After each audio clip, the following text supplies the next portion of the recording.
नगरीय निकाय चुनाव एवं पंचायत चुनाव को लेकर चुनावी सरगर्मियां तेज होने लगी है। सभी पार्टियों ने अपने अपने पासे फेंकने शुरू कर दिया। आम आदमी पार्टी के कार्यकर्ता एवं पदाधिकारियों के सम्मेलन में प्रदेश अध्यक्ष पंकज सिंह ने मौजूदा मध्य प्रदेश सरकार पर तीखे प्रहार करते हुए कहा, प्रदेश के मुखिया ही झूठ पर पलिंदा है। यदि प्रधानमंत्री लोगों की आंखों में झूठ झोंक रहे हैं तो शिवराज सिंह चौहान अपनी जनता की आंखों में मिर्ची झोंकने का काम कर रही है। रीवा से पंकज शुक्ला की रिपोर्ट। किसी छिपी नहीं, फिर भी इसको लेकर के आगे क्या चुनाव की रणनीति? आम आदमी पार्टी लगातार प्रदेश के अलग अलग हिस्सों में कार्यक्रम कर रही है। हमारे 7 जोन हैं। 7 जोनों में हमारे 4 जोनल सम्मेलन हो चुके हैं। कार्यकर्ता सम्मेलन है ये, जो हमारे पदाधिकारी हैं उनका सम्मेलन है। इन सम्मेलनों में आम आदमी पार्टी लगातार आगामी नगर निकाय के चुनाव और जो त्रिस्तरीय पंचायती चुनाव हैं उन चुनावों के लिए रणनीति बना रही है। हम कैसे प्रत्याशी चयन की प्रक्रिया चलाएंगे, कैसे संघर्ष करेंगे, कैसे संगठन हमारा विस्तार होगा, इन तीनों चीज़ों पे लगातार हमारी कोशिश जारी है। पार्टी तेज़ी से मजबूती की ओर बढ़ रही है। भोपाल में ज़बरदस्त सम्मेलन हुआ, इंदौर में हुआ, सागर में हुआ, इसके पहले जहाँ जहाँ कार्यक्रम हुए गजब का उत्साह है। साथ ही आम आदमी पार्टी ये भी जानती है कि ये चुनाव हमारे लिए संगठन विस्तार प्लस जनता के मुद्दे कैसे हम चुनावी केंद्र पे लाएं उसके लिए है। तो हमारी दोनों स्तर की तैयारी चल रही है। मैं ये भी कहना चाहूँगा कि पार्टी का जो उद्देश्य है कि जिस तरीके से प्रदेश और देश के अंदर लोकतंत्र की हत्या हो रही है, चुनावों के समय बाहुबल, धन बल, पैसा बल ये सब चलता है, उसको हटाकर कैसे जनता के शिक्षा के, स्वास्थ्य के, पानी के, बिजली के, किसानों के, फसल के दाम के मुद्दे चुनावी केंद्र पे आएँ और लोग जो चुनाव पे वादा करें वादे से भटके नहीं। इस देश की एकमात्र पार्टी आम आदमी पार्टी है जिसके मुखिया अरविंद केजरीवाल जी 5 साल सरकार चलाने के बाद उन्होंने कहा कि अगर हमने काम किया है तो आप हमको वोट दीजिएगा, अन्यथा नहीं दीजिएगा। आज़ाद भारत के इतिहास में कोई मुख्यमंत्री ये कहने की हिम्मत अभी तक नहीं जुटा पाया है। तो आम आदमी पार्टी जो कहती है वो करती है। हमारी कोशिश है कि हम नगर निकाय के चुनाव में पूरी ताकत से उतरें, जनता के सामने एक ईमानदार विकल्प दें। जो प्रत्याशी हों, हमारे पार्षदों के, पार्षद पद के या महापौर पद के या अध्यक्ष पद के या पंचायतों पे जो जनपद हो, जिला हो या सरपंची हो, ईमानदार लोग हों, अच्छे लोग हों, जनता के मुद्दों को समझने वाले लोग हों, उसके लिए काम करने वाले लोग हों। ये हमारी कोशिश है लगातार। साथ ही पत्रकार बंधुओं के सामने एक बात और मैं कहना चाहूँगा।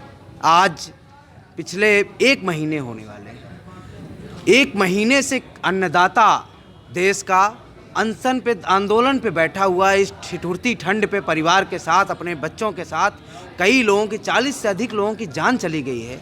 और पद के या महापौर पद के या अध्यक्ष पद के या पंचायतों पे जो जनपद हो, जिला हो या सरपंची हो, ईमानदार लोग हों, अच्छे लोग हों, जनता के मुद्दों को समझने वाले लोग हों, उसके लिए काम करने वाले लोग हों। ये हमारी कोशिश है लगातार। साथ ही पत्रकार बंधुओं के सामने एक बात और मैं कहना चाहूँगा। आज पिछले 1 महीने होने वाले हैं। 1 महीने से अन्नदाता देश का अनशन पे, आंदोलन पे बैठा हुआ इस ठिठुरती ठंड पे परिवार के साथ, अपने बच्चों के साथ कई लोगों की 40 से अधिक लोगों की जान चली गई है। और भारतीय जनता पार्टी के नेता, प्रधानमंत्री, उनके मंत्री, उनके कान में जूं तक नहीं रेंग रही। जो बातें कह रहे हैं वो कोरी बातें कह रहे हैं। ये दुर्भाग्य की बात है। तो किसान, अन्नदाता के साथ भी खड़े होने का समय ही है। जो तीनों कानून हैं मैं पढ़ा हूँ, उन कानूनों को, मंडी व्यवस्था खतरे में है जिससे किसानों को MSP मिलता था या उनका बाज़ार पे आके सुनिश्चित होता था कि इस दाम पे उनके अनाज बिकेगा, वो खतरे में है। दूसरी चीज़ जो काला बाजारी आवश्यक वस्तुओं की होती थी या रुकी हुई थी कुछ हद तक, उसको और बढ़ावा मिलेगा चूँकि अथाह भंडारण कर सकते हैं बड़े उद्योगपति। तीसरी चीज़ कॉन्ट्रैक्ट फार्मिंग के माध्यम से किसान की ज़मीनें छीनी जाएंगी, किसान अपनी खेती पे मजदूर हो जाएगा और उस कानून में लिखा हुआ सिविल कोर्ट तक नहीं जा सकता। तो इन कानूनों के विरोध में देश का अन्नदाता बैठा है। मोदी जी हों, अडानी हों, अंबानी हों या देश का कोई नेता हो, नरेंद्र सिंह तोमर हो, अमित शाह हो या यहाँ राजेंद्र शुक्ला बैठे हों या जनार्दन मिश्रा हों या कांग्रेस का कोई नेता हो, सब अनाज खाते हैं। इसी अन्नदाता के दिन रात की मेहनत, खून पसीने की कमाई से पेट पलता है इस देश का, सब नेताओं का। तो इतना घमंड में ना आए कि अन्नदाता को भूल जाएं। हमारी गुजारिश है कि अन्नदाता की मांगों को तत्काल माना जाए। आम आदमी पार्टी उनके साथ, उनके संघर्ष में, उनके हर मुद्दे पे साथ खड़ी है। प्रदेश सरकार किसान सम्मेलन आयोजित कर रही है और प्रदेश मुखिया शिवराज ने भी कहा है कि किसानों को पूरी आज़ादी रहेगी, वो अपना अनाज कहीं भी बेच सकते हैं और मंडी की बंद नहीं होगी, उन्होंने गारंटी दी है। शिवराज सिंह चौहान तो झूठ बोलने में माहिर है, घोषणावीर है। उन्होंने पिछले 16 वर्षों में खाली घोषणाएं करी।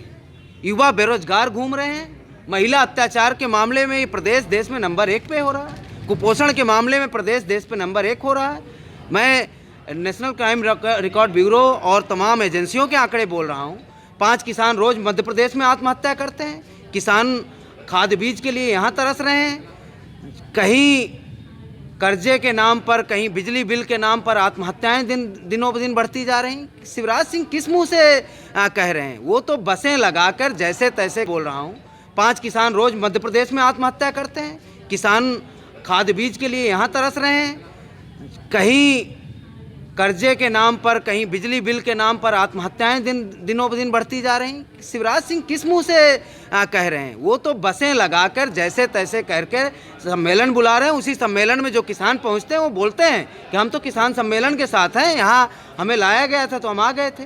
किसान भोले भाले हैं, उनका फ़ायदा उठा रहे हैं शिवराज सिंह चौहान। ये तो झूठ बोलने में मोदी जी से आगे हैं, इनको मौका नहीं मिल रहा। इन्होंने प्रदेश को न केवल छला है बल्कि ठगा है। लोग इसके पहले अगर कांग्रेस की सरकारें रहीं या कमलनाथ की सरकार रही, उन्होंने जनता की आंखों में धूल झोंकने का अगर काम किया है, तो शिवराज सिंह चौहान और उनकी सरकार ने जनता की आंखों में मिर्ची झोंकने का काम किया है। ये किस मुंह से किसानों की बात कर रहे हैं? इनको तो चुल्लू भर पानी में डूब मरना चाहिए कि यहाँ आत्महत्या करने पे किसान विवश है।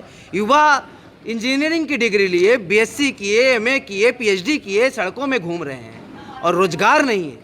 जो 7.5 लाख से ज़्यादा लोग बाहर रोजगार करते थे, वो लॉकडाउन के समय मध्य प्रदेश आए, उनको रोजगार नहीं मिल रहा। जो लोग जिनकी नियुक्ति हुई उनको तनख्वाह नहीं मिल रही, जिनका परीक्षा हो गई उनकी नियुक्ति नहीं हो रही, जिनकी जांच होनी थी, डॉक्यूमेंट की सत्यापन होना था, वो नहीं हो रहा। तमाम तरह के लोग, शिक्षक से लेकर आंगनवाड़ी कार्यकर्ता, पटवारी, स्वास्थ्य कर्मी, सब तो अनशन पे बैठे हैं। शिवराज सिंह चौहान खाली घोषणा कर रहे हैं दोनों हाथ उठा के। इनकी तो बातों में झूठ के अलावा कुछ नहीं निकलता। विशेष क्या मुद्दे रहेंगे आगामी चुनाव को लेकर के? आगामी चुनाव देखिए, आम आदमी पार्टी हमेशा जनता के मुद्दों पे चुनाव लड़ती है, न केवल चुनाव लड़ती है, हम चुनाव जीतने के बाद जनता के लिए काम करते हैं। हमने दिल्ली में बिजली, पानी, स्वास्थ्य, शिक्षा, रोजगार, महिलाओं की सुरक्षा, किसानों को 20,000 रुपये प्रति एकड़ मुआवजा देने के बाद तमाम तरह के काम, सड़क नाली, ये तो हमने तत्काल बना ही दिए। घर घर पीने का पानी पहुंचाया। मध्य प्रदेश से बिजली दिल्ली सरकार खरीदती है, देश की सबसे सस्ती बिजली,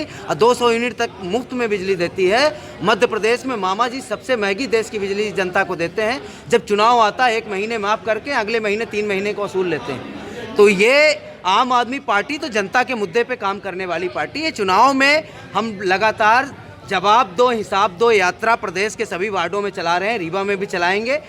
उस यात्रा के दौरान जनता के मुद्दे हम चिन्हित कर रहे हैं, उन्हीं मुद्दों पे हम चुनाव लड़ेंगे और मैनिफेस्टो बनाकर लोगों को बताएंगे कि ये काम हम आपको लिए करने वाले हैं, उन कामों को करेंगे भी। साथ ही जो पिछले भ्रष्टाचार रहे हैं पार्षदों के, महापौरों के, इसके आगे चाहे वो विधायक हों, मंत्री हों, उनके भ्रष्टाचार लगातार आम आदमी पार्टी उजागर करती रहेगी और यहाँ हम काम करते रहेंगे।